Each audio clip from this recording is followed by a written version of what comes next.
Assalamualaikum warahmatullahi wabarakatuh. Perkenalkan, saya Novel Yananda dengan NIM F1E22427 dari Prodi Teknik Elektro Angkatan 2024. Baik, di sini saya akan membahas ulang materi PPT yang diberikan oleh Bapak Ramrasar, yakni yang pertama, peluang karir bagi lulusan Teknik Elektro. Langsung saja, Teknik Elektro adalah bidang yang memiliki peran penting dalam berbagai sektor industri. Fokus utamanya adalah mempelajari prinsip-prinsip dasar dari ilmu fisika dan teknologi yang diterapkan pada sistem kelistrikan, elektronika, dan perangkat lainnya. Jadi ya seperti yang kita tahu, untuk prodi teknik elektro ini bisa dibilang sangat fleksibel karena dalam bidang pekerjaan apapun itu untuk sekarang membutuhkan bidang elektro. Mau itu seperti di tambang, di konstruksi, di pembangkit dan lain-lain sebagainya itu membutuhkan elektro. Jadi kalau untuk sekarang bisa dibilang prodi teknik elektro itu memiliki banyak aspek-aspek penting dalam berbagai pekerjaan sekarang. Jadi bisa masuk di berbagai pekerjaan. Lalu untuk skill yang dimiliki lulusan teknik elektro, di sini ada kemampuan analisis dan problem solving. Tentunya lulusan teknik elektro ini dapat menganalisis dan dapat memecahkan masalah. Karena untuk di prodi ini sendiri diharuskan untuk berpikir kritis dan dapat menganalisis.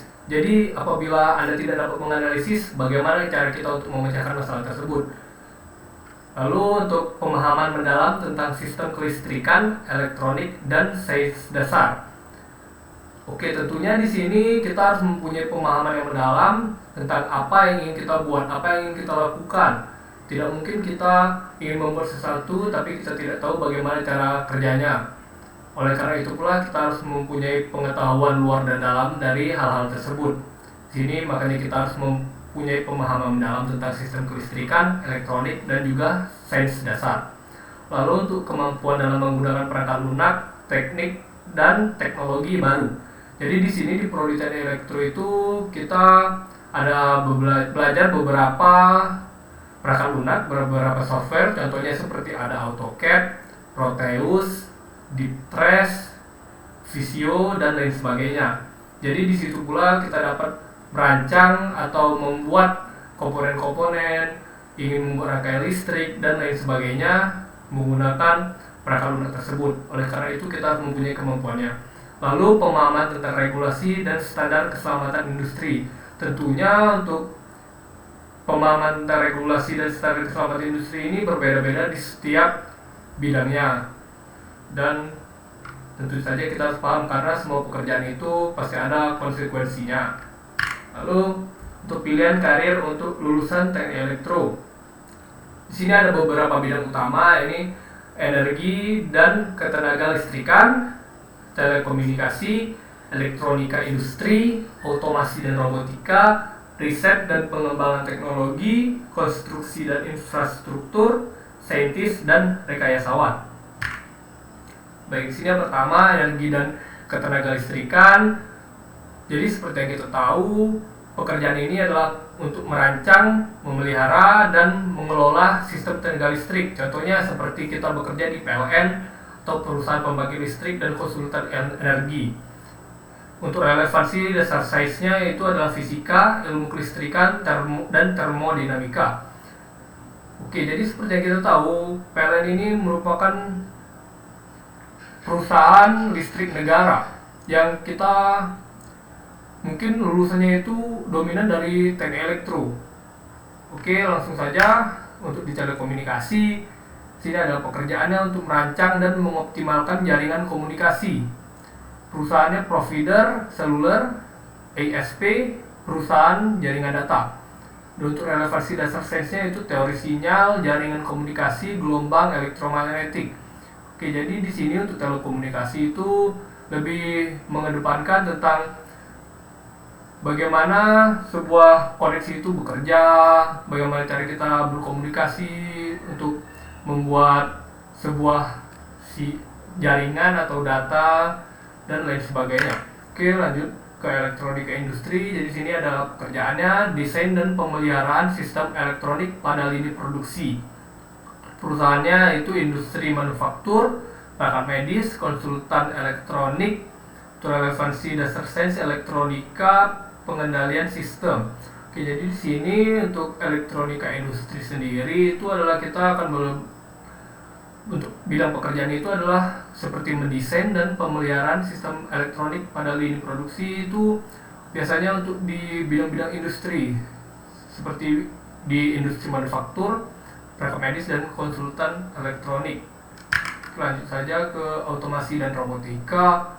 Untuk pekerjaannya ini membangun dan mengelola sistem otomasi dan robotika dalam industri. Perusahaannya itu manufaktur, startup teknologi, otomotif. Lalu relevansi dasar sainsnya mekanika, sensor, algoritma, pemrograman. Jadi untuk di otomasi dan robotika ini kita diharapkan dapat membangun dan mengelola sistem otomasi dan robotika dalam industri ini dengan cara seperti yang kita tahu untuk otomasi dan robotika. Otomasi robotika apa ya? Otomasi robotika apa robot, Cok? Robot ya? Anjir. Sumpah, aku udah tahu aja Yaping. Kau bayangin, abang nyeping dek. Berapa bang nyeping? 35 menit. Ya, tapi tidak seberapa sih, tidak saudara nyeping 3 jam.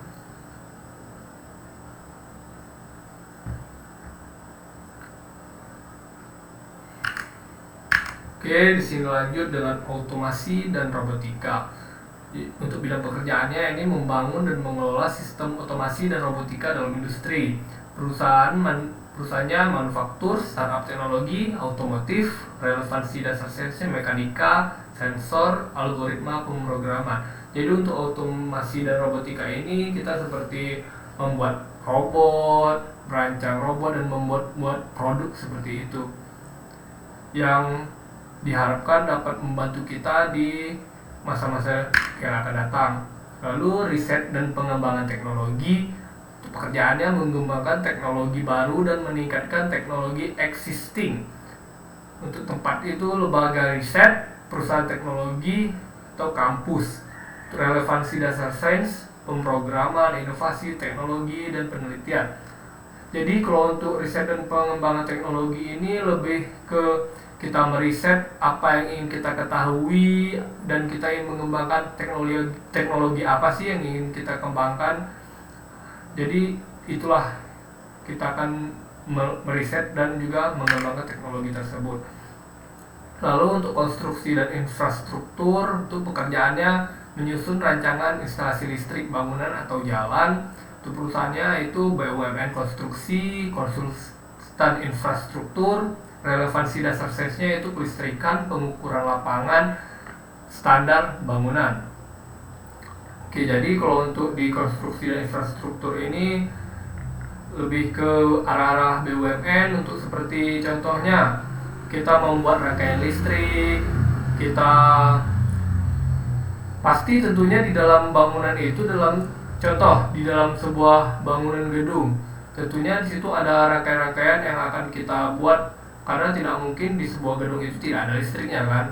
Oleh karena itu pula kita diperlukan di sini untuk membuat contohnya rangkaian listrik tersebut. Lalu untuk saintis dan rekayasawan teknik elektro. Saintis itu berfokus pada penelitian ilmiah dan eksperimen yang memperdalam pemahaman di bidang kelistrikan, elektronik, dan teknologi baru. Pekerjaan di lembaga riset, pusat inovasi, di universitas. Relevansi sains dasarnya itu adalah fisika, matematika, dan metode eksperimen. Rekayasawan menerapkan prinsip teknik dan ilmu sains untuk menciptakan solusi praktis dan inovatif seperti sistem baru atau teknologi mutakhir untuk industri. Atau pekerjaannya perusahaan teknologi, laboratorium R&D, industri otomasi. Untuk relevansi sains dasarnya itu elektronika, mekanika, algoritma, dan desain teknis. Oke, jadi di sini itu untuk saintis dan rekayasawan ini agak sedikit berbeda, karena menurut saya untuk saintis ini lebih berfokus pada penelitian ilmiahnya. Tapi jika untuk rekayasawan ini dia menerapkan prinsip-prinsip di tekniknya tersebut. prinsip-prinsip di ilmunya. Itulah perbedaan dari kedua bidang ini, itu saintis dan juga rekayasawan.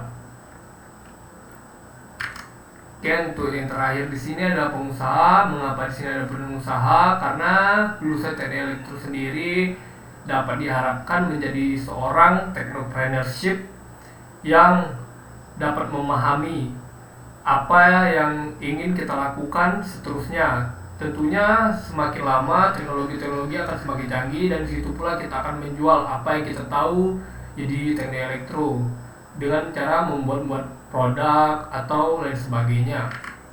Sini sudah tertera beberapa tokoh-tokoh yang ada di teknik elektro ini. Sini yang pertama ada Claude Shannon atau Bapak Teori Informasi. Kontribusinya ini Claude Shannon dikenal sebagai Bapak Teori Informasi pada tahun 1948 yang menerbitkan karya revolusioner yang mendasari cara kita memahami dan mentransmisikan informasi. Kontribusinya menjadi fondasi dari seluruh bidang teknologi komunikasi digital saat ini. Untuk penghargaan yang beliau dapat adalah National Medal of Science 1966 dan IAEA Medal of Honor. Relevansinya ini, Shannon adalah contoh saintis yang memperdalam pemahaman teoritis tentang sinyal dan komunikasi digital yang menjadi dasar untuk teknologi modern. Jadi si Claude Shannon ini adalah seorang revolusioner atau orang yang mengemukakan lah tentang teori tentang sinyal dan komunikasi digital ini hingga menjadi developernya untuk yang sekarang ini. Lalu di sini ada Elon Musk, pengusaha dan rekayasawan di bidang energi terbarukan dan otomasi.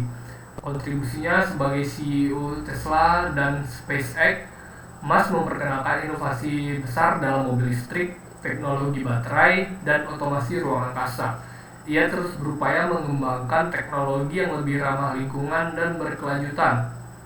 Untuk penghargaan yang ia dapat, itu ada di sini adalah Axel Springer Award 2020, Royal Aeronautical Society Gold Medal 2012. Untuk relevansinya, Musk menggabungkan prinsip dasar sains dan teknologi untuk menciptakan solusi praktis di bidang energi, elektronik, dan otomasi modern. Tentu saja di zaman kita sekarang tidak mungkin tidak tahu dengan yang namanya Elon Musk.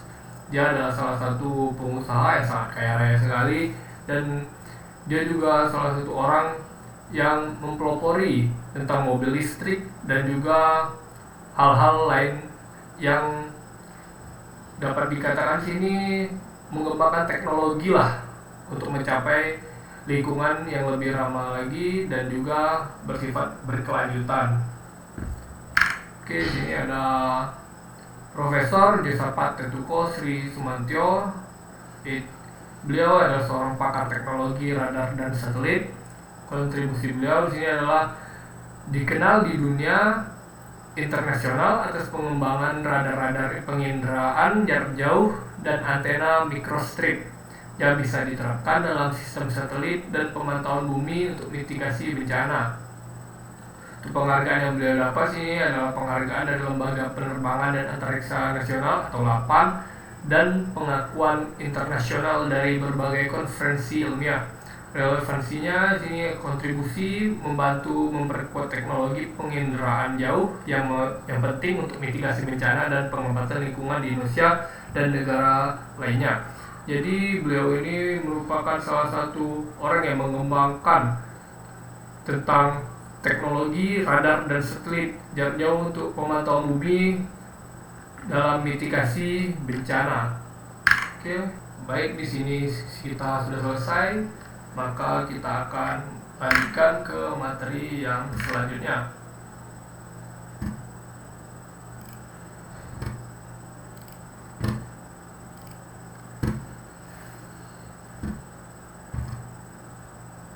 Sini kita akan ke materi kebenaran ilmiah. Sini ada sedikit kutipan dari Albert Einstein. Saya hanya ingin tahu apa yang sebenarnya ada di benak Tuhan, dan yang lain-lain hanya detailnya. Baik, di sini pengertian kebenaran ilmiah. Untuk kebenaran ilmiah merupakan kebenaran ilmiah mengacu pada pengetahuan atau pernyataan yang divalidasi melalui metode ilmiah, yaitu prosedur sistematis yang mengandalkan observasi, eksperimen, dan analisis untuk membuktikan atau memverifikasi suatu konsep. Untuk tujuannya sendiri itu untuk mencapai pengetahuan yang objektif dan dapat diandalkan, yang dapat diaplikasikan dalam pengembangan teknologi dan penemuan baru. Misalnya, di teknik elektro, hukum Ohm yang menggambarkan hubungan antara tegangan arus dan resistansi telah dibuktikan berulang kali melalui eksperimen dan diterapkan dalam desain rangkaian elektronik. Itu merupakan salah satu contoh dari kebenaran ilmiah dari hukum Ohm. Oke, jadi di sini ada teori-teori kebenaran. Teori kebenaran sendiri ada 4 di sini ya. Langsung saja ke teori yang pertama, yakni teori korespondensi. Teori korespondensi sendiri adalah salah satu teori kebenaran yang menyatakan bahwa suatu pernyataan dianggap benar jika sesuai dengan kenyataan atau fakta yang ada di dunia nyata. Contohnya seperti air mendidih pada suhu 100 derajat Celcius di tekanan atmosfer normal dianggap benar karena sesuai dengan fenomena yang dapat dibuktikan melalui observasi dan juga eksperimen. Lalu lanjut ke teori koherensi. Teori koherensi sendiri adalah suatu pernyataan dianggap benar jika pertanyaan tersebut konsisten dan tidak bertentangan dengan pernyataan-pernyataan yang sudah ada sebelumnya. Contohnya di dalam matematika itu suatu teorema dianggap benar apabila jika sesuai dengan teorema lain yang sudah ada sebelumnya dan telah dibuktikan sebelumnya. Oke, lanjut ke teori ketiga, yakni teori pragmatik. Teori pragmatik sendiri dianggap benar jika memiliki manfaat praktis atau dapat memuaskan dalam pengalaman yang nyata. Contohnya seperti sebuah metode pengobatan dianggap benar jika terbukti efektif, jika terbukti dapat menyembuhkan pasien. Jadi dia ini harus ada bukti nyata maka dikatakan benar untuk teori pragmatik sendiri. Lalu yang terakhir ada teori konsensus. Jadi teori konsensus sendiri yaitu adalah suatu pernyataan yang dianggap benar jika mendapatkan kesepakatan atau dukungan dari masyarakat. Sebuah contohnya adalah teori fisika dianggap benar jika komunitas ilmiah sepakat dan tidak ada keberatan terhadap teori-teori tersebut berdasarkan bukti-bukti yang ada. Jadi keempat teori ini sebenarnya memberikan perspektif yang berbeda tentang bagaimana kebenaran dapat diidentifikasi atau diakui. Lanjut saja di sini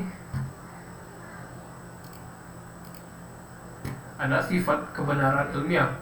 Yang pertama adalah objektif, berdasarkan bukti empiris, bukan pada opini atau subjektivitas individu. Dalam teknik elektro, pengukuran seperti tegangan dan arus adalah objektif dan dapat diulang. Yang kedua, terbuka untuk uji ulang.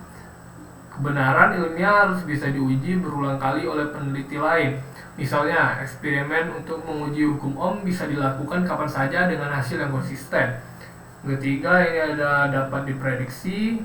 Kebenaran ilmiah memungkinkan prediksi terhadap fenomena serupa. Hukum induksi elektromagnetik dapat memprediksi fenomena induksi pada konduktor yang bergerak dalam medan magnet. Lalu yang keempat, dinamis dan fleksibel. Kebenaran ilmiah bisa berubah dengan adanya bukti baru. Misalnya, penemuan material superkonduktor menambah pemahaman baru di teknik elektro yang sebelumnya tidak ketahui. Oke, lanjut saja. Akurasi dalam desain dan pengujian. Kebenaran ilmiah memastikan desain yang tepat dan menghindari kesalahan dalam aplikasi.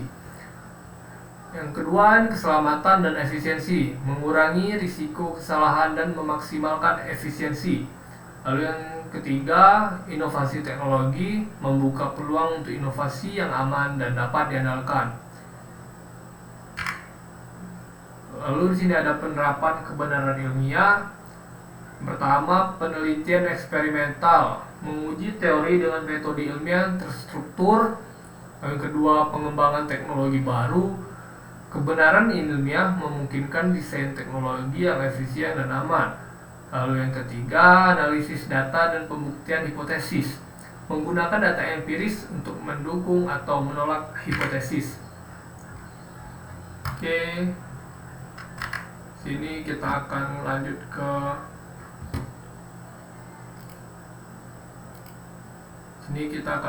ke materi selanjutnya, ini hukum dan teori ilmiah.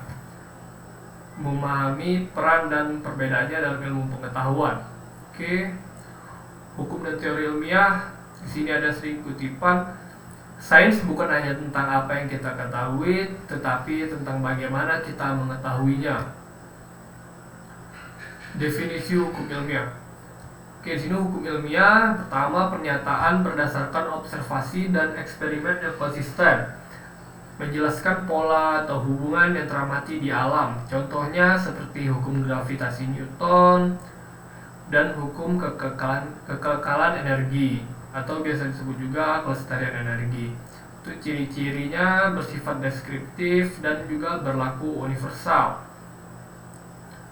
Definisi teori ilmiah. Teori ilmiah sendiri sini ada penjelasan menyeluruh yang didasarkan pada bukti yang kuat. Yang kedua, mengintegrasikan banyak observasi dan hasil eksperimen. Contohnya seperti teori evolusi dari Darwin dan juga teori relativitas Einstein. Ciri-cirinya ini bersifat prediktif. Yang kedua, memungkinkan revisi atau pengembangan. Jadi di sini dapat kita lihat untuk definisi teori ilmiah ini, yang contoh teori evolusi dari Darwin yang bahwa manusia itu berevolusi dari kera. Di sini agak sedikit rancu karena kalau di dalam Islam itu manusia itu terlahir dari tanah, akan tetapi di sini dikatakan oleh Darwin itu manusia berevolusi dari kera, yang memang dimana kera ini mempunyai struktur anggota tubuh yang hampir sama dengan manusia dan memiliki DNA juga hampir sama seperti manusia. Lalu untuk teori relativitas Einstein sendiri itu adalah teori relativitas waktu yang contohnya itu ada di film Interstellar, yang seperti seorang anak dan juga ayahnya. Ayahnya merupakan seorang astronot yang pergi ke luar angkasa. Akan tetapi si anaknya ini masih tinggal di bumi, di tempat kita sekarang. Pada saat ayahnya itu berkeliling luar angkasa, karena di situ kan ada teori relativitas Einstein dan mempunyai masa waktu yang berbeda pula. Oleh karena itu, pada saat dia kembali ke bumi, sang anak ini sudah tumbuh lebih tua daripada dia, karena adanya perbedaan masa waktu di sana. Lalu di sini ada perbandingan hukum dan teori ilmiah. Persamaannya ada sama-sama berbasis bukti ilmiah dan diuji melalui eksperimen dan observasi. Perbedaannya ada hukum menjelaskan apa yang terjadi dan teori menjelaskan mengapa dan bagaimana sesuatu itu terjadi. Oke, di sini kita akan lihat proses terbentuknya hukum dan teori. Di sini ada yang pertama observasi fenomena, lalu setelah kita mengobservasi, kita akan merumuskan hipotesis, kita akan merumuskan dugaan sementara. Lalu setelah kita mendapatkan sebuah hipotesis, maka kita akan melakukan eksperimen untuk pengujian. Apakah hipotesis itu bisa dibuktikan atau tidak. Lalu yang terakhir ini mengembangkan hukum atau teori berdasarkan hasil. Jadi setelah kita mengeksperimenkan apakah hipotesis yang kita buat sebelumnya itu diuji benar atau tidak, maka terjadilah eksperimen. Setelah kita melakukan eksperimen, disitulah kita dapat mengembangkan hal-hal yang kita dapat tadi. Baiklah, di sini ada contoh kasus nyata, ada beberapa contoh di sini. Pertama, hukum Kepler tentang gerakan planet. Hukum Kepler sendiri berbunyi bahwa semua planet bergerak melalui lintasan elips, yang dimana matahari merupakan pusat elipsnya, merupakan titik pusatnya. Lalu di sini ada teori Big Bang. Teori Big Bang sendiri adalah salah satu teori kosmologi yang menjelaskan asal-usul alam semesta. Teori ini menyatakan bahwa alam semesta bermula dari suatu keadaan yang sangat padat, panas, dan juga kecil, sekitar 13,8 miliar tahun yang lalu. Sejak itu, alam semesta mengalami ekspansi yang terus berlangsung hingga saat ini, yang dimana itu semakin besar, semakin waktu semakin besar. Lalu contoh kedua itu adalah hukum Ohm. Yang hukum Ohm sendiri itu adalah hukum tentang tegangan, arus, dan hambatan dengan teori elektron dan konduktivitas. Oke, lanjut. Mitos dan kesalahpahaman. Kesalahpahaman umum sini ada hukum lebih superior daripada teori. Lalu teori hanya sekedar dugaan. Klarifikasi ilmiahnya, teori memiliki landasan bukti yang kuat dan keduanya penting untuk perkembangan ilmu pengetahuan. Kesimpulan, hukum dan teori ilmiah saling melengkapi, keduanya diperlukan untuk menjelaskan dan memahami dunia. Baik, jadi sini ada big question, mengapa teori dapat direvisi tetapi hukum tidak? Jadi kalau menurut saya, mengapa teori dapat direvisi itu karena teori itu bersifat lebih dinamis. Jadi sebuah teori itu menjelaskan mengapa sesuatu itu terjadi dan terus berkembang seiring dengan adanya bukti baru. Jadi semakin berkembangnya zaman, semakin banyak pula cara kita untuk membuktikan dan mendapatkan sebuah teori yang baru, dan juga dapat direvisi, dan direvisi. Akan tetapi mengapa hukum tidak? Karena hukum itu bersifat tetap, karena mendeskripsikan apa yang terjadi berdasarkan pengamatan yang konsisten dan tidak terbantahkan. Jadi hukum ini apabila kita telah mendapatkannya, maka seperti itulah adanya dan tidak dapat diubah lagi karena dia sudah berdasarkan pengamatan yang konsisten dan tak terbantahkan. Baik, terima kasih. Di sini saya akan menuju ke materi yang terakhir, yakni konsep sains dan teknologi. Oke. Apa itu sains? Sains berasal dari kata scientia yang artinya ilmu pengetahuan. Secara umum, sains adalah ilmu pengetahuan yang diperoleh dari suatu penelitian yang objektif atau dari pengujian menggunakan metode ilmiah yang bersifat sistematis dan logis.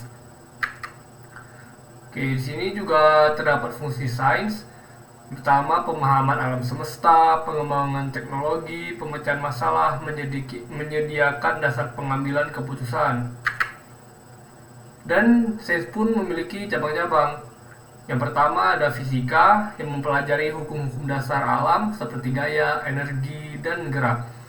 Kedua, biologi mempelajari kehidupan, organisme, dan proses biologis. Yang ketiga ada kimia, mempelajari komposisi, struktur, dan sifat materi serta perubahan yang dialaminya. Lalu astronomi, mempelajari benda langit termasuk bintang, planet, dan galaksi. Lalu geologi, mempelajari struktur dan proses yang membentuk bumi dan lain sebagainya. Apa sih itu teknologi? Nah, jadi teknologi itu adalah upaya penerapan sains dan ilmu pengetahuan untuk menciptakan alat, sistem, dan proses yang memecahkan masalah atau memenuhi kebutuhan hidup manusia. Jadi mana ya sekarang itu kita sebagai manusia pasti tentunya tidak luput akan penggunaan teknologi, dan bahkan negatifnya juga ada kok dari teknologi, seperti kita menjadi ketergantungan dengan teknologi. Oke, di sini juga ada fungsi teknologi. Pertama, memecahkan masalah kompleks. Dua, meningkatkan efisiensi dan produktivitas pekerjaan. Tiga, memperbaiki kualitas hidup.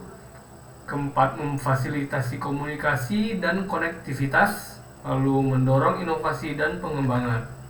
Ini untuk fungsi-fungsinya. Lalu kita akan menuju ke perkembangan teknologi dari masa ke masa.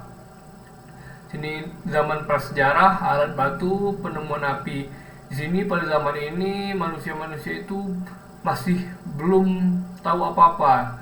Dan sini baru menemukan alat batu seperti penemuan api yang diadukan seperti itu. Lalu zaman kuno 3000 sebelum Masehi hingga 500 Masehi, di sini manusia telah membuat penemuan tulisan, teknologi pembuatan logam, dan Mesir kuno. Nah, pada tahun-tahun ini itu masa-masa kejayaan di Mesir ya, dimana seperti penemuan tulisan, teknologi pembuatan logam, situ emang salah satu pusatnya di situ. Lalu untuk abad pertengahan dari 500 Masehi hingga 1500 Masehi, pada abad ini teknologi pertanian, kaca pembesar, bola dunia, dan navigasi itu telah ditemukan. Dan pada tahun ini juga ada penjelajahan tentang para pelaut dari berbagai benua untuk menemukan benua-benua baru. Seperti contohnya di Indonesia juga, yang dari Belanda hingga sampai ke Indonesia itu salah satunya seperti itu. Lalu yang keempat ada revolusi industri dari 1700 Masehi hingga 1800 Masehi. Di sini ditemukan mesin uap, teknologi tekstil, kereta api. Pada abad ini itu perkembangan teknologi sudah mulai sangat meningkat pesat, di mana di sini juga telah muncul mesin-mesin uap seperti kereta api itu, yang dimana sangat-sangat membantu perkembangan untuk teknologi kita. Lalu di sini ada abad ke-20. Di sini era elektronik dan digital, di mana di sini ditemukan transistor, televisi, radio, komputer, dan internet. Pada abad ini di situ alat-alat modern sudah mulai ditemukan, seperti berkembangnya televisi, radio, komputer, dan juga internet. Yang dimana di sini para manusia sudah mulai menggunakan teknologi dengan maksimal, dimana seperti contohnya kita ingin mencari sesuatu itu bisa mulai dengan menggoogle-nya, entah itu dari komputer ataupun dari handphone kita, karena di situ sudah ditemukannya internet. Lalu sini ada pada abad ke-21 era digital dan revolusi teknologi 4.0, di mana sini telah ditemukan kecerdasan buatan AI, cloud computing, smartphone, Internet of Things atau IoT. Nah, di sini sudah menuju ke era kita yang sekarang, ya, di mana sini ada banyak sekali nilai-nilai positif ya yang bisa kita ambil dari contoh-contohnya dari teknologi-teknologi yang telah ada, seperti AI. Di sini sangat memudahkan kita untuk mencari referensi ataupun membantu kita dalam menyelesaikan tugas yang kita kurang mengerti. Akan tetapi juga ada nilai minusnya, seperti kita menjadi ketergantungan dengan AI tersebut. Jadi ketika kita menggunakan AI, kita juga harus meneliti terlebih dahulu juga. Kita boleh kok menggunakannya untuk sebagai referensi, tapi tidak boleh kita copas langsung gitu. Tidak boleh kita copy paste. Dimana situ kan kita tidak tahu kebenarannya itu bagaimana, walaupun proses AI ini mengambil data dari banyak sekali data yang akan dikumpulkan ke AI tersebut. Dan untuk cloud computing di sini contohnya seperti OneDrive, Google Drive gitu, penyimpanan secara daring, secara internet, penyimpanan cloud. Di sini smartphone seperti HP-HP kita yang sekarang seperti ini, lalu Internet of Things. Oke, sini kesimpulan. Jadi sains dan teknologi itu memiliki hubungan yang erat dan saling mendukung. Keduanya bekerja sama untuk meningkatkan pengetahuan manusia dalam mengembangkan solusi praktis untuk tantangan global. Dengan terus mengembangkan pengetahuan dan teknologi, manusia dapat mengatasi masalah global dan menciptakan masa depan yang lebih baik. Memahami konsep sains dan teknologi adalah kunci untuk menghadapi tantangan masa depan dan memanfaatkan peluang dalam berbagai aspek kehidupan. Jadi di sini sains dan teknologi itu harus saling berhubungan. Mereka itu saling berhubungan dengan erat karena sains itu akan maju sesuai dengan teknologinya. Jadi mereka itu saling support, ketika sains maju, teknologi pun ikut maju juga. Begitupun sebaliknya. Oke, terima kasih. Di sini untuk presentasi saya telah selesai. Saya tahu di sini ada banyak kekurangan dalam presentasi saya dalam membahas ulang materi PPT ini. Jadi lebih dan kurangnya mohon dimaafkan, apabila ada salah kata juga mohon dimaafkan. Wassalamualaikum warahmatullahi wabarakatuh.